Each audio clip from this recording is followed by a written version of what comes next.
Argentina হেরে গেছে, Argentina জিতলে হয়তো নেতানিয়াহু খুশি হতো, ট্রাম্প খুশি হতো।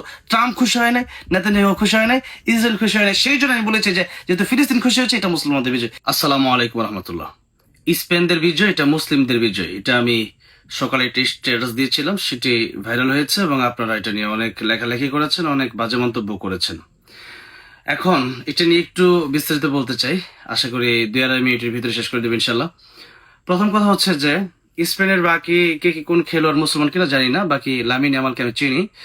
এই খেলোয়াড় মুসলিম, প্লাস হচ্ছে সে ফিলিস্তিনের পতাকাকে সে উঁচু করে ধরেছে এবং ফিলিস্তিনের পক্ষে সে কথা বলেছে। প্লাস হচ্ছে স্পেনের প্রেসিডেন্ট তিনিও কিন্তু গাজার মুসলমানদেরকে সাপোর্ট করেছেন। এবং আমি একটা বিষয় দেখেছি যেটা নিউজে, স্পেনের বিজয়ের অর্থের একটি অংশ গাজাকে দেওয়া হবে। যারা গাজার পক্ষে, যারা পতাকা ওড়ায়, যারা ফিলিস্তিনের পক্ষে থাকে, যারা ফিলিস্তিনকে সহযোগিতা করে, তাদের পক্ষে কেন থাকবো না? অনেকে বলছেন যেটা জুয়া, এখানে খেলার ভিতরে জুয়া আছে কিনা সেটাই আমি জানি না, এত কিছু আমার ধারণা নাই। বাকি কথা হচ্ছে যেখানে ডোনাল্ড ট্রাম্প, যেখানে নেতানিয়াহু, ইসরায়েল, তাদের সাথে আর্জেন্টিনার গভীর সম্পর্ক।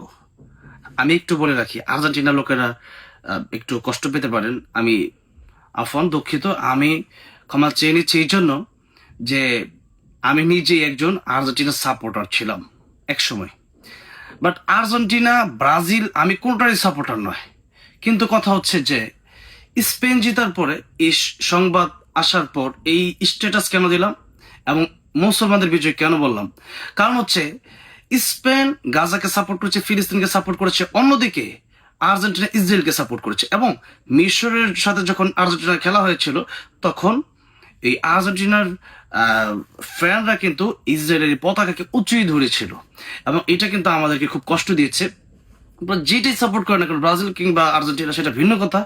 বাকি কথা হচ্ছে যার সাথে ইসরায়েলের সম্পর্ক, তার সাথে আমাদের কোনো সম্পর্ক নাই।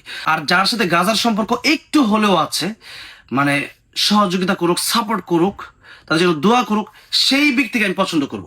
এখন আপনি যদি টানেন যে আরে এখানে ওইটা হারাম, ওইটা হারাম, আরে ভাই আমারও তো কত কিছু আমাদের হয়ে যাচ্ছে হারাম। কিন্তু বিষয়টা হচ্ছে যে ফিলিস্তিনকে সাপোর্ট করা এই জায়গায় এসে, এই ফুটবল মাঠে এসে, বিরাট ব্যাপার। আপনি কল্পনা করতে পারেন? আপনি তো তার জায়গায় নেই।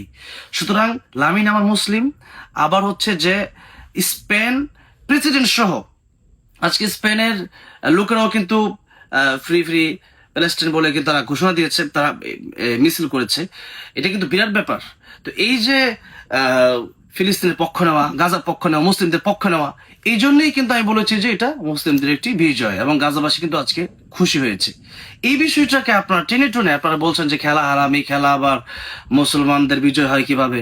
এটা তো সেই বিজয় বলি নাই যে এটা খেলাফত কায়েম করে ফেলছে, সেই বিজয় নয়। এটা হচ্ছে যে যেখানে আর্জেন্টিনাকে নেতানিয়াহু, ট্রাম্প, পৃথিবীর মুসলমানদের সবচেয়ে বড় যারা শত্রু, তারা যেখানে ইসলামের বিরুদ্ধে কাজ করে এবং আর্জেন্টিনাকে তারা ফুল সাপোর্ট দিচ্ছে, সেই ট্রাম্প, সেই নেতানিয়াহু, আজকে ইসরায়েল তারা হেরে গেছে।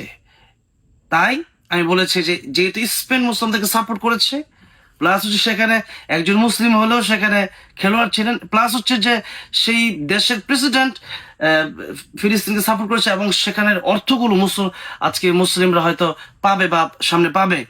এই জন্য আমি বলেছি যে এটা মুসলমানদের বিজয়। কারণ হচ্ছে যে মুসলিমদের জন্য এটা ভালো এবং এটা আমি নয়, পৃথিবীর অনেক বড় বড় আলেমরাও এই স্পেনকে নিয়ে পোস্ট করেছে। যেহেতু এখানে মরক্কো, মিশর বা অন্য দল নেই, সেখানে তারা এখানে সাপোর্ট করেছে স্পেনকে, বা আমি এটা লিখেছি। এবং এটা নিয়ে আপনারা সমাজ তুল কালাম শুরু করে দিয়েছেন যে স্পেন আমাদের শত্রু শত্রু শত্রু। কিন্তু এই সময়টাতে এসে শত্রুর কিছু ক্যাটাগরি আছে। একটা হচ্ছে যে সবাই খ্রিস্টান, আরেকটা হচ্ছে যে না, খ্রিস্টান হলেও অন্তত মুসলমানদেরকে সাপোর্ট দিচ্ছে, মুসলমানদের পক্ষ নিচ্ছে, মুসলমানদের পতাকাকে তারা সাপোর্ট করছে, ওড়াচ্ছে। এটা বিরাট ব্যাপার। সুতরাং এই জন্য আমি বলেছিলাম যে এটা আজকে মুসলমানদের জন্য একটা খুশির দিন যে আর্জেন্টিনা হেরে গেছে। আর্জেন্টিনা জিতলে হয়তো নেতানিয়াহু খুশি হতো, ট্রাম্প খুশি হতো। ট্রাম্প খুশি হয় নাই, নেতানিয়াহু খুশি হয় নাই, ইসরায়েল খুশি হয় নাই। সেই জন্য আমি বলেছি যে যেহেতু ফিলিস্তিন খুশি হয়েছে, এটা মুসলমানদের বিজয়। সেই পরিপ্রেক্ষিতে বলা হয়েছে। অর্থটা তো বুঝতে হবে। আপনারা তো সেই অর্থটাকে গোলাটে করে অন্যদিকে নিয়ে আমার বিরুদ্ধে অনেকে কথা বলেছেন। তো সেই জন্য আর্জেন্টিনা, ব্রাজিল কোনো দলই মানে খেলার জন্য সাপোর্ট করাটা বড় কথা নয়, বরং কথা হচ্ছে যে মুসলিমরা যেখানে খুশি হবে সেদিকে কথা বলা, এবং আমরা যেহেতু মুসলিমদের পক্ষ নেওয়া, এটাই হচ্ছে বড় কথা।